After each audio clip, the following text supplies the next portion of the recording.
The Jimmy Kimmel thing is kind of getting out of control, and a lot of people aren't understanding some key parts. So let's take a look at the First Amendment. The First Amendment says Congress shall make no law respecting an establishment of religion or prohibiting the free exercise thereof, or abridging the freedom of speech or of the press or of the right of the people peaceably to assemble and to petition the government for a redress of grievances. Congress shall make no law. The First Amendment restrains the government, not private parties.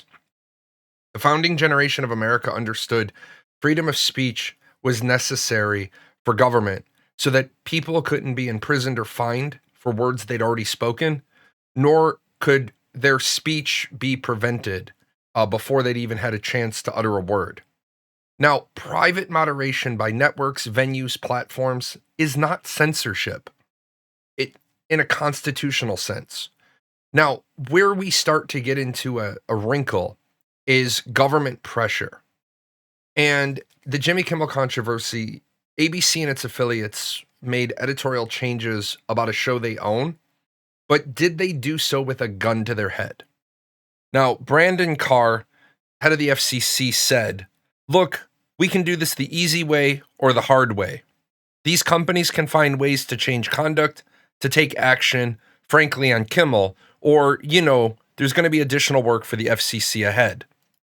Now, the problem with that statement is that is the government doing an end run around Congress making no law.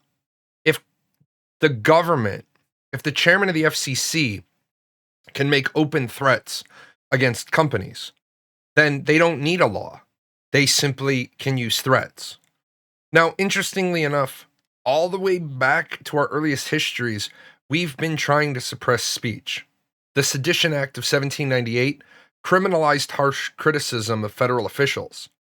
James Madison's report of 1800 argued robust criticism of a government is essential and that federal punishment for speech is incompatible with a republic.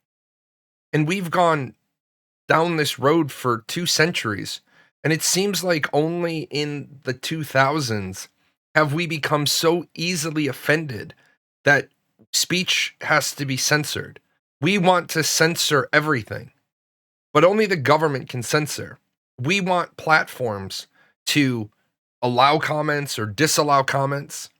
And this is where we can't have government intimidation. And there is just a plethora of cases. But it boils down to when Disney, ABC, a private company, decided to not host or promote someone's speech, that is only moderation.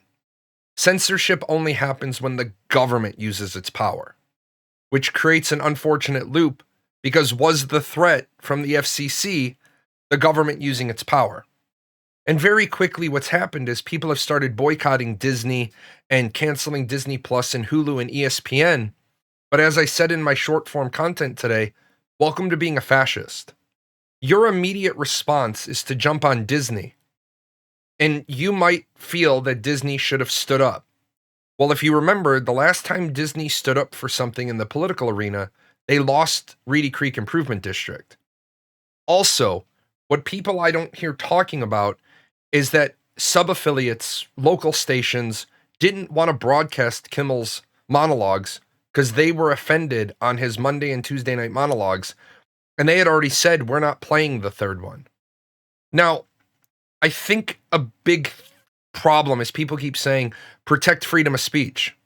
Jimmy Kimmel can speak somewhere else. He can stage his own event. He can do a live stream. He can independently fund these things, or he can partner with another distributor.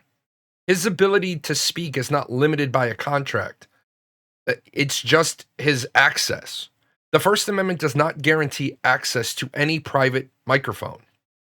Now, I know some people want social media to be more civilized, and we are reaching a point where is Twitter, is Blue Sky, is Truth Social, the modern soapbox on a corner?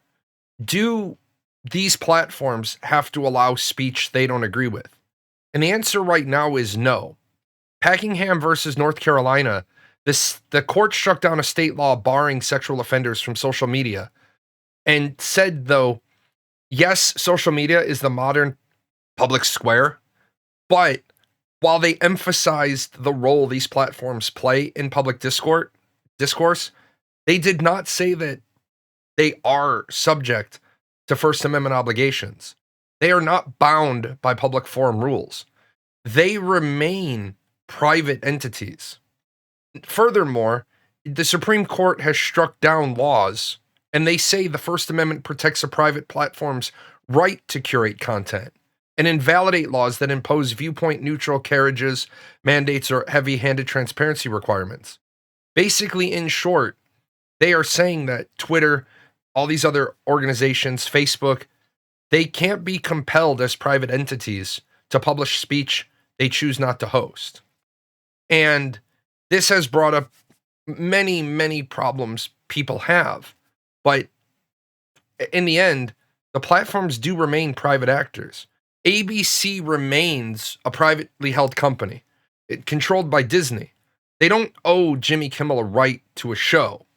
Now, if you still want to boycott Disney because you think they should have stood up to the government, my question is, who did you turn around and protest against or try to put out of business when Tucker Carlson was censored? Because remember, even if his words make your blood boil, he has a right to freedom of speech. This is not the First Amendment violation that we've had, and it's not going to be the last. But I think we really need to study the First Amendment before we start saying Disney censored Jimmy Kimmel. The government is the only people that can censor. Did they put a gun to ABC's head with their threats from the FCC? Maybe they did. Maybe they didn't. But that's the discussion we need to have in the comments below.